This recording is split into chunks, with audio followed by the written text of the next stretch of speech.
My mother arrived for dinner and my husband said, "Remember the rules, English only or you eat outside." She'd flown 16 hours from Seoul to visit us for the first time since our wedding 3 years ago, and my husband Christopher was standing at our front door blocking her entry until she agreed to his language policy. I don't care if she doesn't speak English well. This is America, my house, my rules. You translate everything or she doesn't come in. He said this while my 70-year-old mother stood there with her luggage smiling because she didn't understand what was happening. She's my mother. She's staying for 2 weeks. You can't expect her not to speak Korean.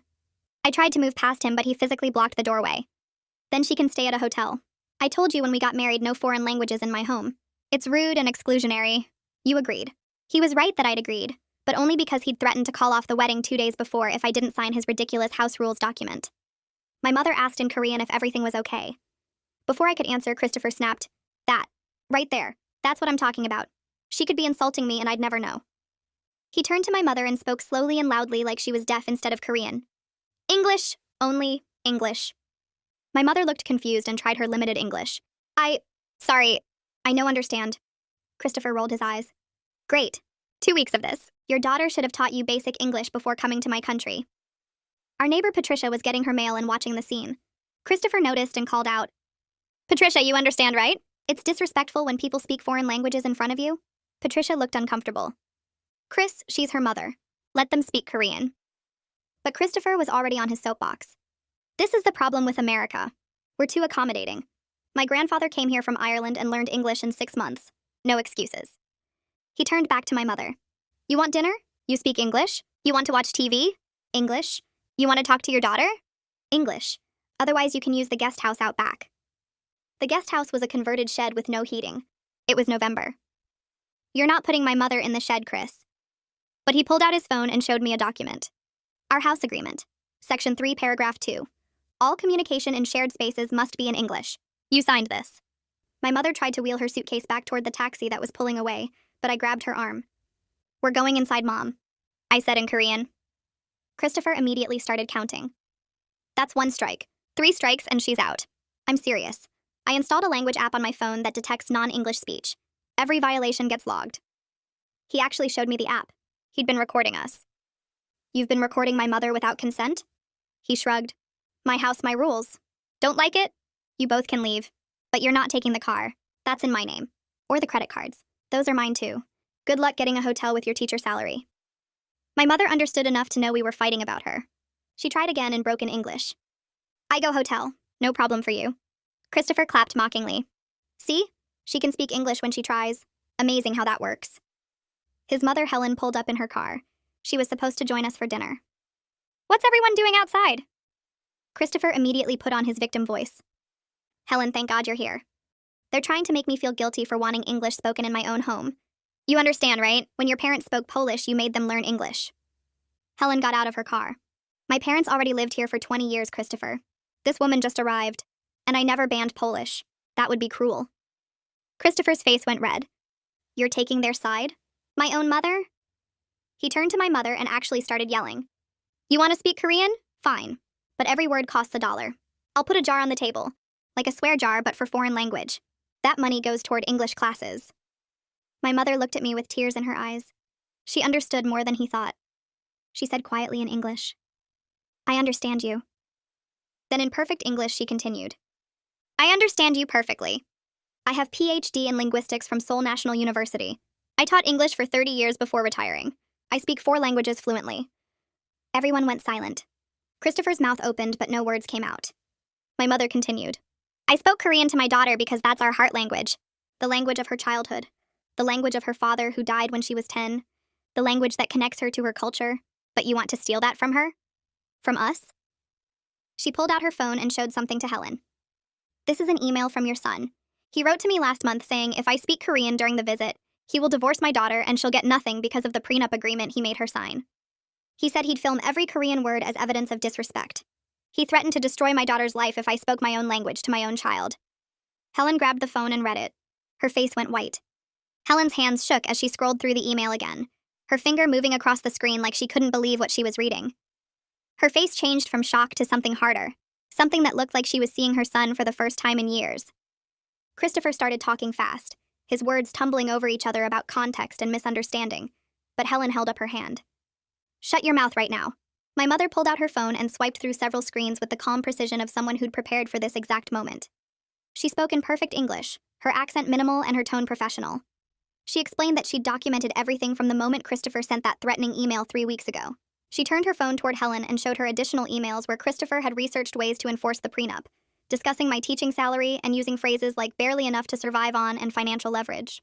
Helen's face went from white to gray as she read her son's calculated cruelty spelled out in his own words. Patricia walked across her lawn toward us, her mail still in her hand. She called out asking if everything was okay, her voice tight with concern. Helen turned to her and spoke loudly enough for the whole street to hear. She said her son had been financially abusing his wife and threatening his mother-in-law. Christopher lunged toward his mother's phone, but Patricia stepped between them faster than I expected and told him she was calling the police if he didn't calm down immediately. She already had her phone in her other hand. I found my voice somewhere in my chest where it had been hiding for 3 years. I told Christopher I wanted him to leave the house tonight.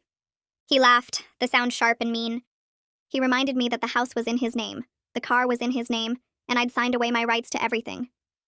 Helen interrupted him mid-sentence and said she'd co-sign the mortgage, and she'd be calling the bank first thing Monday morning to explore her options as a co-owner. Christopher's laugh died in his throat. His confidence cracked like ice under pressure. He switched tactics so fast it gave me whiplash, his face crumpling as tears started running down his cheeks. He said his father had treated his mother terribly, and he'd sworn he'd never be like that.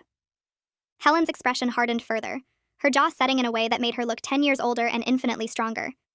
She told him he'd become exactly like his father, controlling and manipulative and convinced it was all for everyone's good. My mother suggested we all go inside and discuss this calmly, rather than providing neighborhood entertainment. Helen agreed immediately, and told Christopher he could come inside only if he sat down and stayed quiet while the adults talked. The way she said adults, deliberately excluding her 35-year-old son from that category, cut deeper than any insult could have. Christopher's face flushed red, but he nodded. Inside, I pulled the prenuptial agreement from the drawer in the kitchen, where Christopher kept all our important documents. My mother examined it with the focused attention of someone who'd spent decades analyzing language for a living. Helen read over her shoulder, her finger following the text. My mother pointed out several clauses that used deliberately confusing language designed to obscure what I was actually agreeing to. Helen asked if I'd had a lawyer review this before signing. I admitted that Christopher said we couldn't afford 2 lawyers, and his attorney represented both our interests. Helen closed her eyes like the words physically hurt her. She immediately pulled out her phone and called someone named Scott, who apparently helped her with her own divorce from Christopher's father. She explained the situation in quick, precise sentences and asked if he could look at the prenup as an emergency favor. Scott must have agreed because Helen's shoulders relaxed slightly. She said she was paying his fees as an apology for raising a son who turned out like this. We had an appointment for tomorrow morning at his office. Christopher tried to argue that the prenup was legal and binding, that I'd signed it voluntarily. My mother countered in her professor voice, the one that brooked no argument and commanded lecture halls. She said that signing under duress 2 days before a wedding with threats of cancellation hardly constituted voluntary consent. Her delivery was devastating, each word precisely chosen and weighted. She'd clearly testified as an expert witness before because she knew exactly how to dismantle an argument. Someone knocked on the door. Patricia stood there with her husband Mike, a tall man with kind eyes who I'd only spoken to a handful of times. She said they'd heard raised voices and wanted to make sure everyone was safe. Christopher immediately put on his reasonable husband face and started to explain, but Patricia cut him off. She said she'd watched him control me for 3 years, and she was glad someone finally called him out. Mike added that the whole neighborhood had noticed Christopher's behavior and found it disturbing. He said it quietly but firmly, like he'd been waiting for this conversation for a long time. Helen turned to Christopher and her voice came out flat and cold. She told him to pack a bag and stay at a hotel tonight because the women needed space to figure things out. Christopher's face went red and he said this was his house and nobody could kick him out. Helen stepped closer to him and said the mortgage had her co-signature and her money paid the down payment, so he could leave on his own, or she'd have Patricia's husband help him leave. Mike crossed his arms and his 6'3" frame suddenly looked much bigger in our small entryway. Christopher looked between his mother and Mike, and something in his expression shifted from anger to calculation. He pulled out his phone and started tapping on it while walking toward the bedroom. We heard drawers opening and closing, the sound of a suitcase zipper. He came back 10 minutes later with an overnight bag and stopped in front of me. He said I'd regret this, and he had documentation of every penny he'd spent on me over 3 years. My mother said something in Korean that made Helen look at her with raised eyebrows. Helen asked what she said, and I translated that my mother said, "Small men count pennies while real men build partnerships." Helen laughed for the first time all evening, a genuine sound that seemed to surprise even her. Christopher's jaw clenched and he walked out without another word. We heard his car start and pull away. The adrenaline that had been holding me together suddenly drained away, and I started crying. Not quiet tears, but full-body sobs that shook my shoulders and made it hard to breathe. The reality crashed over me all at once. I had maybe $3,000 in my checking account, student loans that took a chunk of every paycheck, and a teacher's salary that barely covered my car payment and groceries when Christopher wasn't controlling everything. Helen wrapped her arms around me and said we'd figure out the financial pieces together. My mother took my hand and said in English that I survived losing my father when I was 10, and I'd survive losing Christopher too. She squeezed my fingers and I realized she was right. I'd lived through worse than this. That night, the three of us sat at the kitchen table with notepads and pens spread between us. Helen started talking about her divorce from Christopher's father, and the similarities made my stomach hurt. She described the same control tactics, the same financial manipulation, the way he'd made her feel like she couldn't survive without him. She said the prenup he'd forced her to sign looked intimidating, but she eventually got a fair settlement because several clauses were illegal. My mother shared memories of my father and how despite dying young, he never once made her feel small or controlled. She said he celebrated her PhD, encouraged her teaching career, learned Korean cooking so she wouldn't get homesick. I sat there listening to these two women and realized I'd been living with abuse disguised as household rules. Christopher hadn't been protecting his home or his culture. He'd been isolating me and erasing parts of my identity so I'd be easier to control. The next morning, my phone rang while I was making coffee. Veronica from the school was calling because we'd planned to meet for coffee and I'd completely forgotten. I answered and my voice broke immediately. I told her everything in a rush of words that probably didn't make much sense. She said her husband Scott was a family law attorney and she was coming over right now. I stopped mid-sentence because Scott was the same name Helen had called last night. Veronica had been my colleague for 2 years, and I'd never known her husband could help with exactly this situation. She said she'd be there in 20 minutes. Veronica arrived with a box of pastries and the kind of calm energy that made everything feel slightly more manageable. She looked at my mother and said something in Korean that made my mother's eyes widen. My mother responded in Korean, and they had a brief conversation while I stood there confused. Veronica turned to me and explained her Korean grandmother had taught her the language growing up. She said she was glad someone finally stood up to Christopher because she'd watched him control me for years, and it had made her angry. I felt stunned by this connection I never knew existed. This whole part of Veronica's life I'd never asked about because Christopher had trained me not to share anything personal at work. We all drove to Scott's office in the financial district downtown. His legal team spent 2 hours reviewing the prenup while we sat in a conference room drinking water from tiny paper cups. Scott finally came back and explained that several clauses were likely unenforceable due to lack of independent counsel, signing under duress, and unconscionable terms. He said we had a strong case to challenge it, but litigation would take months and cost money. Helen immediately pulled out her checkbook and wrote a retainer check. She told Scott to do whatever it took, and she was paying as an apology for raising a son who turned out like this. Scott walked me through the immediate steps. Document everything Christopher had done or said. Open a separate bank account at a different bank. Change all my passwords. Consider a restraining order if Christopher escalated. He drove me to a bank across town that afternoon and helped me open an account in just my name. I transferred my teaching salary there, and it felt terrifying and empowering at the same time. This was the first money Christopher wouldn't have access to in 3 years. The first money that was truly mine. My mother announced she was staying for 6 months instead of 2 weeks. Her visitor visa allowed it, and she said she was using the whole time to help me through this. I tried to protest because she had her life and soul, her friends, her routine. She said her daughter's safety was her life right now, and everything else could wait. Helen offered to let us both stay at her house since it was larger, and Christopher wouldn't dare show up there. We accepted because the alternative was going back to the house where Christopher might return, despite what his mother said. My phone started buzzing constantly with texts from Christopher. The first few were apologies saying he overreacted and we could work through this. Then accusations that I was turning his mother against him. Then promises to go to therapy and change. Then reminders that I'd signed the prenup and would lose everything. Scott told me to stop responding completely and save every message as evidence. I watched the texts come in and saw the pattern clearly now. The desperate apologies mixed with threats. The promises mixed with blame. The real person behind the controlled facade was showing himself, and it was uglier than I'd imagined. Monday morning, I walked into the school building with my stomach twisted into knots. The weekend at Helen's house had been quiet but tense, my mother and I both trying to process everything that had happened. I checked my mailbox in the office and found a note asking me to see the principal before first period. My hands started shaking as I walked down the hallway to her office. Mrs. Daniels had been principal for 12 years and I'd worked under her for 5 of them. She smiled when I entered, but her expression was serious. She closed the door behind me and gestured for me to sit down. Someone had called the school board on Friday afternoon claiming I was having a mental breakdown and shouldn't be around children. The caller said I was emotionally unstable, going through a divorce and making erratic decisions that put students at risk.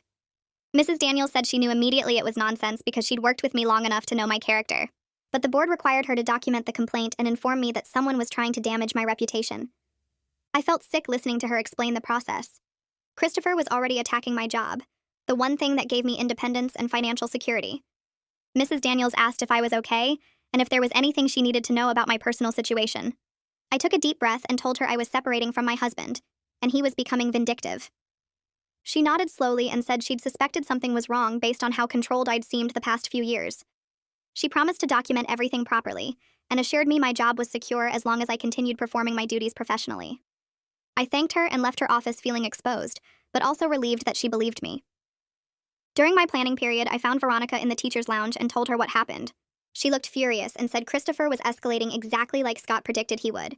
She suggested I get ahead of the situation by being honest with a few trusted colleagues about what was happening. That way, if Christopher tried spreading lies, people would already know the truth. I felt resistant at first because I'd spent 3 years hiding the reality of my marriage. But Veronica pointed out that shame only worked in Christopher's favor, and transparency would protect me. I thought about it during lunch and then approached 3 teachers I'd worked closely with over the years. We met in my classroom after school and I told them everything. The English-only rule, the prenup signed under duress, the threatening email to my mother, the financial control. 2 of them started crying and shared their own stories of leaving controlling relationships years ago. One had been married to a man who monitored her mileage and demanded receipts for every purchase. Another had a boyfriend who isolated her from friends and family using guilt and manipulation. They both said the hardest part was admitting what was happening, because they felt stupid for not seeing it sooner.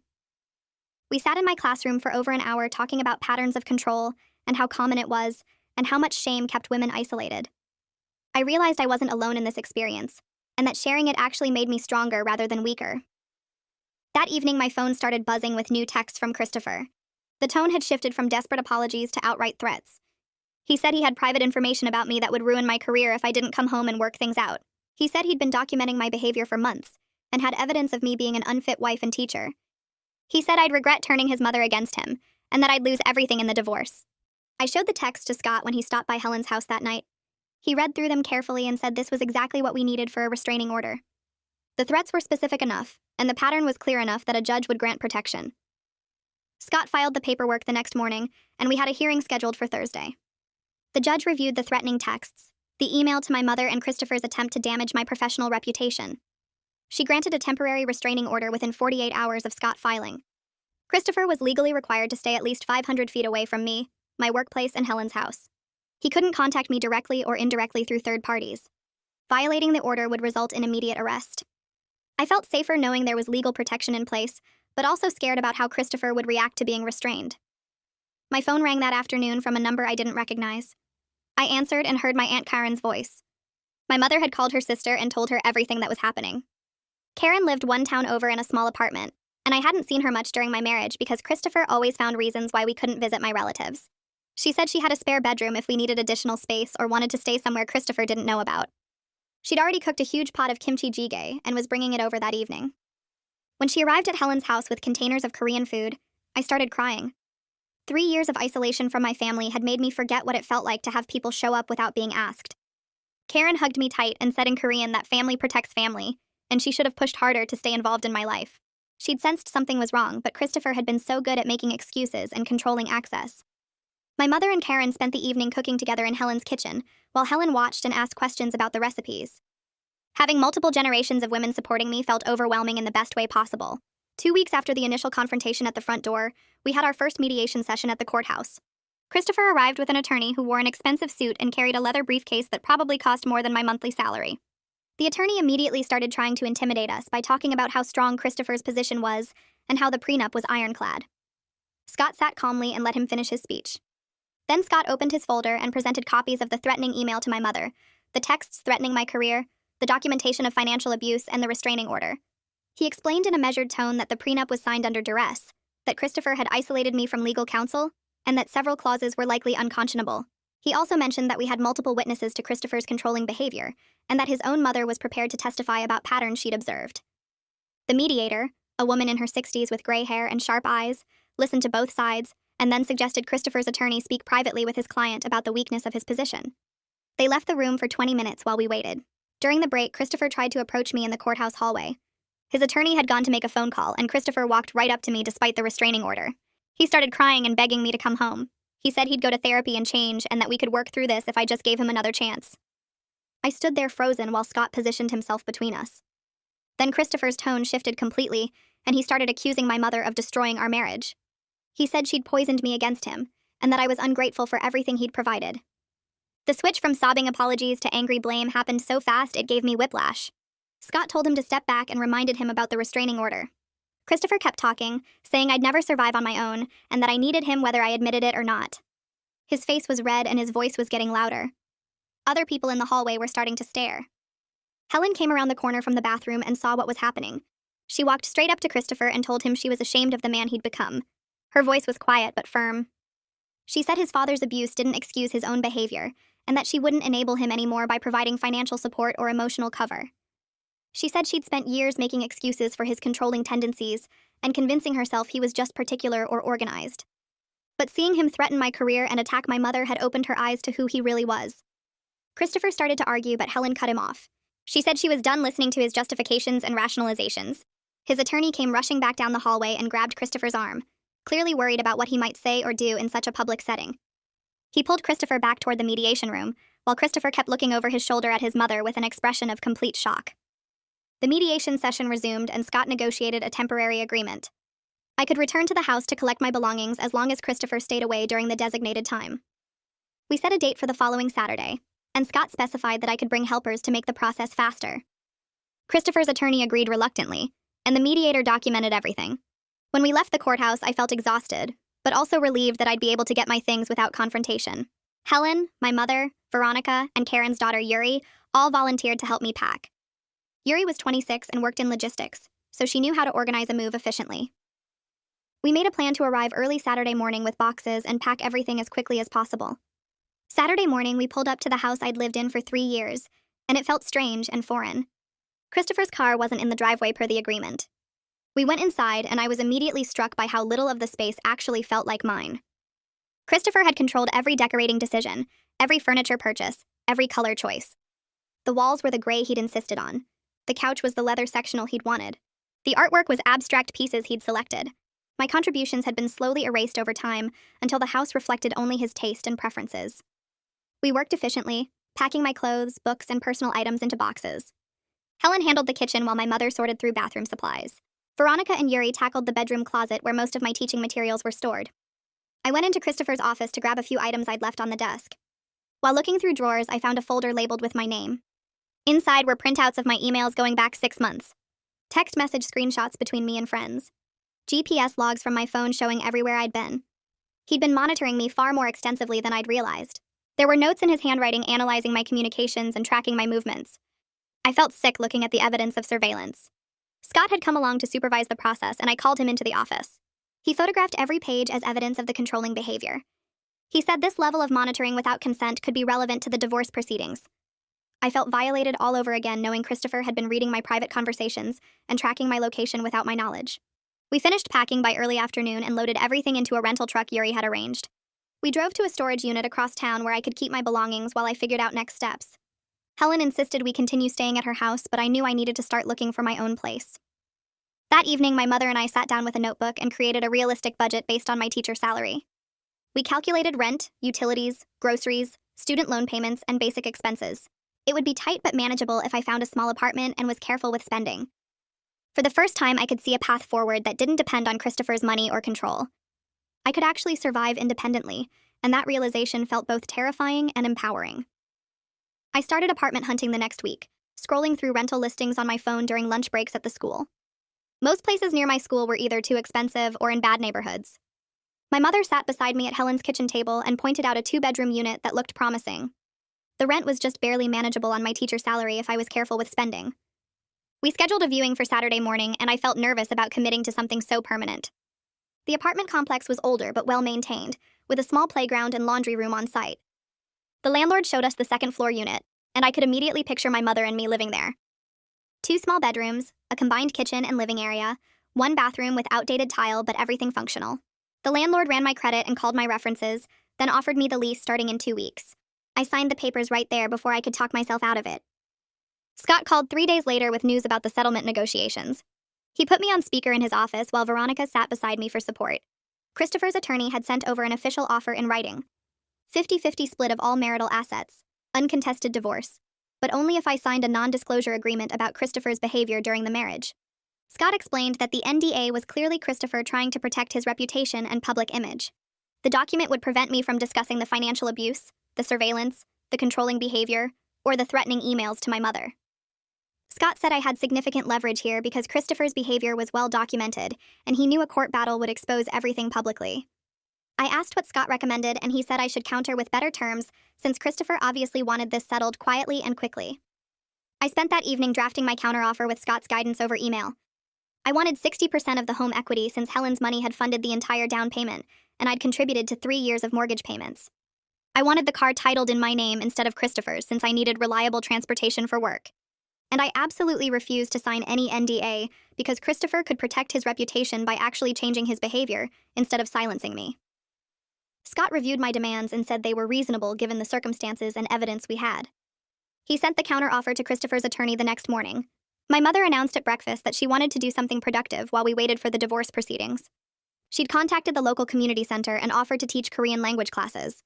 The director had enthusiastically agreed and scheduled her for Tuesday and Thursday evenings starting next week. My mother asked if I wanted to be her first student, and I said yes immediately. Veronica overheard us talking about it at the school and asked if she could join too. Within days, my mother had 5 students enrolled, including me, Veronica, and 3 other teachers from my school. The first class met in a small room at the community center with folding chairs arranged in a circle. My mother taught us basic greetings and introductions, but she also wove in Korean history and cultural context. She explained how language carries identity and memory, how speaking Korean connected me to my father, who died when I was 10. I felt something shift inside me as I practiced the words I'd been afraid to speak in my own home for 3 years. Veronica struggled with pronunciation, but laughed at her mistakes and kept trying. The other teachers asked questions about Korean culture and food and customs. My mother glowed with the energy of teaching again after being retired. She told stories about her students in Seoul and her research in linguistics. I realized Christopher had tried to erase this entire part of who I was, and reclaiming it felt like breathing properly for the first time in years. Scott called again 10 days later with Christopher's response to my counteroffer. Christopher's attorney had come back with a revised proposal: 55% equity split instead of 60%, the car titled in my name as requested, and dropping the NDA requirement entirely. Scott said this was actually a reasonable compromise that would avoid expensive and lengthy litigation. He explained that going to court could take months and cost tens of thousands in legal fees, with no guarantee I'd get a better outcome.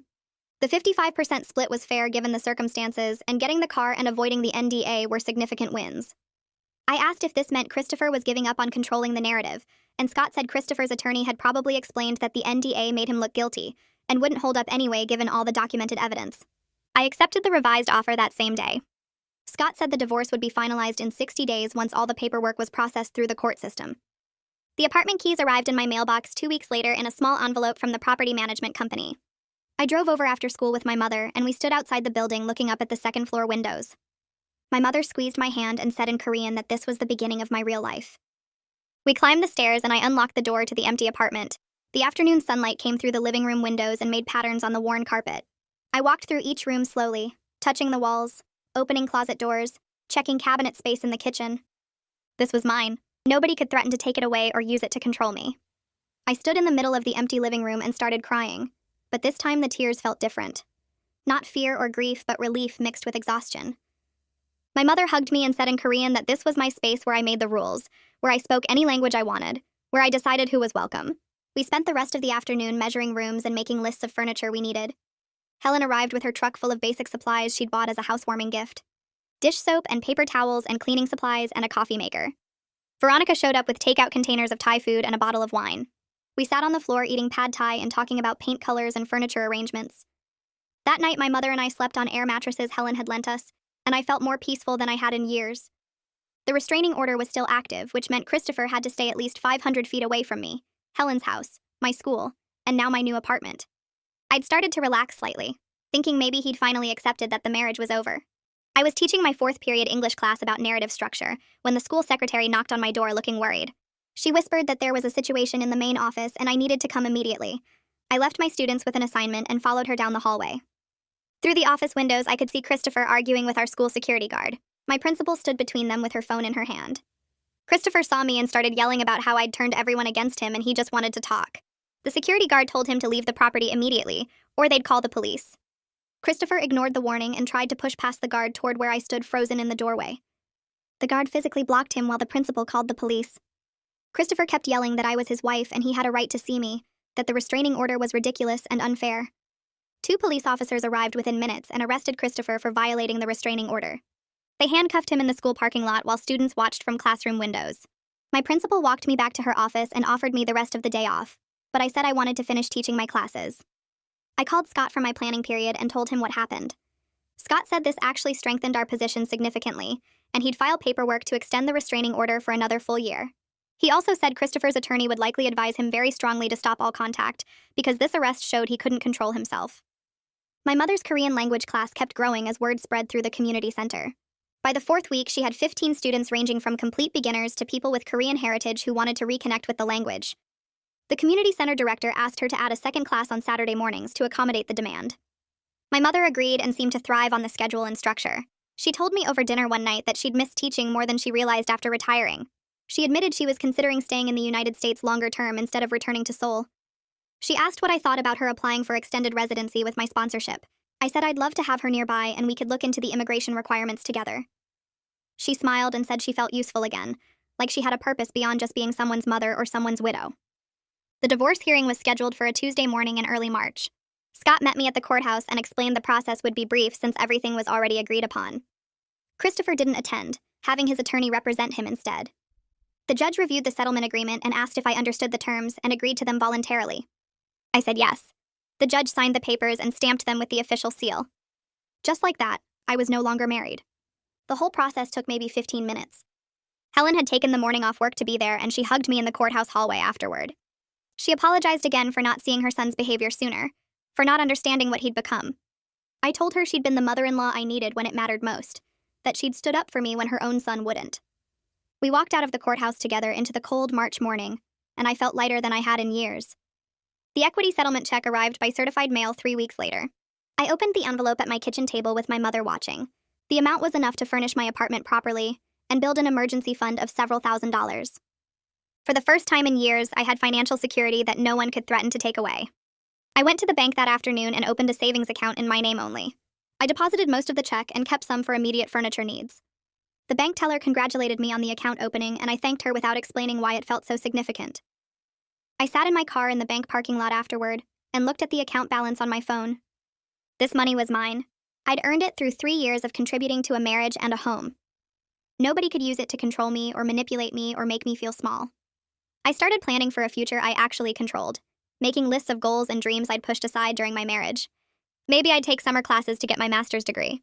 Maybe I'd travel to Seoul with my mother and scatter some of my father's ashes there. Maybe I'd just exist peacefully in my small apartment, speaking whatever language I wanted and making my own decisions. The possibilities felt endless and terrifying and wonderful all at once. 3 months passed and spring arrived with cherry blossoms blooming outside my classroom windows. I stood at the front of my classroom explaining the Family Heritage Project to my students. They needed to interview someone about their cultural background and present what they learned. A quiet girl named Maria raised her hand and asked if I spoke any other languages besides English. I smiled and told her yes, I spoke Korean fluently. The classroom went quiet as I explained that Korean was my first language, the language my father spoke to me before he died when I was 10, the language that connected me to my mother and my heritage. Maria's face lit up and she said her abuela only spoke Spanish, and she sometimes felt embarrassed about it. 3 other students nodded, and one boy said his parents spoke Tagalog at home, but he pretended not to understand it at the school. I told them that speaking multiple languages was a gift, that maintaining connections to their cultures made them richer people, not less American. After class, 5 students stayed behind to tell me about their families and the languages they spoke at home. They seemed relieved to have permission to be proud of who they were. The following Saturday, my mother and I spent all morning cooking in our small apartment kitchen. We prepared bulgogi, japchae, kimchi pancakes, and my mother's famous Korean fried chicken. Helen arrived first carrying a bottle of wine and a nervous smile. She admitted she had never tried Korean food before and hoped she used the chopsticks correctly. Veronica and Scott came next with flowers and their genuine warmth that always made me feel safe. Karen and Yuri brought traditional Korean rice cakes from a bakery they found across town. Patricia and Mike from the old neighborhood showed up with a store-bought cake because Patricia said she felt bad coming empty-handed. My mother set up the dining table with small bowls of banchan side dishes and taught everyone how to say basic phrases. Helen repeated the Korean words carefully, trying to get the pronunciation right, and my mother corrected her gently with patience. We ate together and laughed as people struggled with chopsticks and asked questions about the food.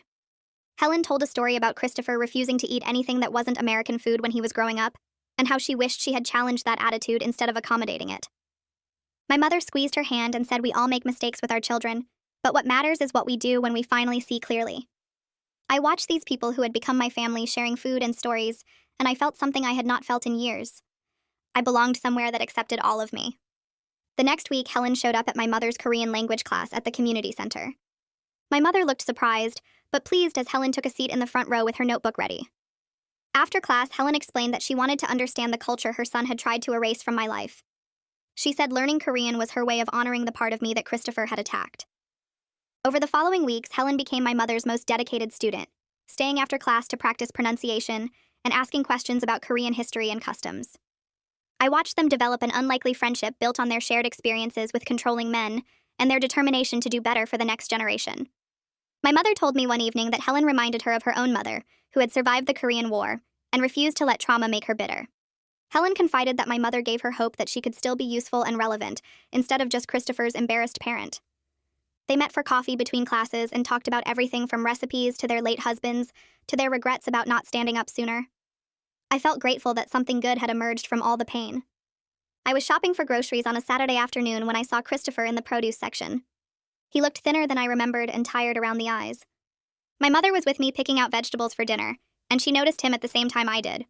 Christopher started walking toward us and opened his mouth to speak.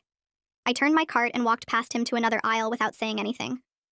My mother squeezed my hand as we moved away, and she did not need to say anything because her presence was enough. I heard Christopher call my name, but I kept walking and focused on my shopping list. My mother asked quietly in Korean if I was okay, and I told her yes. I was better than okay. I did not owe Christopher conversation or closure or forgiveness. He was part of my past, and I was building a future without him. We finished shopping and drove home, and I realized I felt nothing when I saw him. No anger or sadness or regret, just emptiness where he used to live in my thoughts. 6 months had passed since I left Christopher, and I woke up one morning genuinely happy. My apartment felt like home with its mismatched furniture and Korean art on the walls, and the smell of my mother's cooking always in the air. My job brought me satisfaction as I watched my students grow and learn to be proud of their identities. My friendships with Veronica, Helen, Karen, and Patricia had deepened into real bonds built on honesty and mutual support. My relationship with my mother had transformed from parent and child into an adult partnership where we supported each other equally. I still had moments of anxiety when I checked my bank account, or worried about making rent, or wondered if I could trust people. I was working through those issues in therapy every week with a counselor who specialized in financial abuse and control. Some days were harder than others, but the hard days were getting fewer, and the good days were getting better.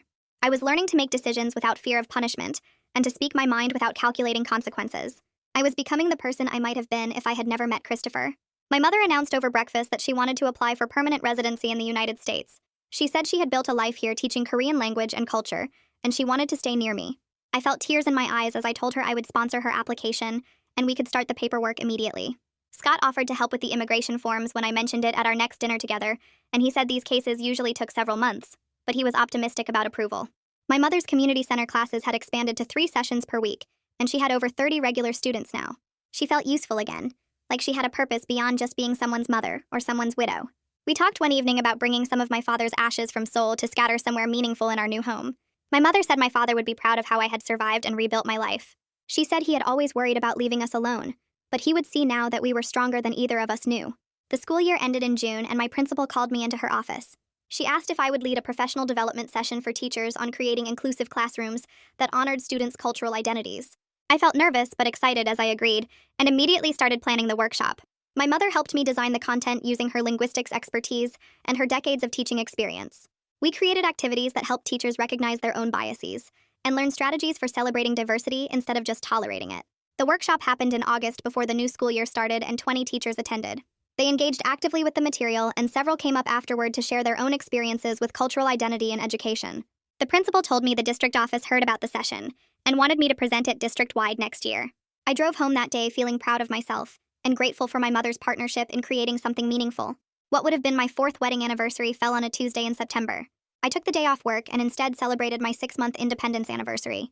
Veronica, my mother, Helen, Karen, and Yuri came over for dinner that evening. We ate Korean food and spoke whatever languages we wanted without fear or shame. Helen practiced her Korean phrases, and everyone clapped when she successfully ordered more kimchi in halting but correct Korean. Veronica told stories about her own grandmother's immigration experience and how language had been both a barrier and a bridge. Karen shared memories of my father and how he had loved watching me grow up bilingual and bicultural. Yuri talked about her own struggles with identity as a second-generation immigrant and how my story had inspired her to reconnect with her heritage.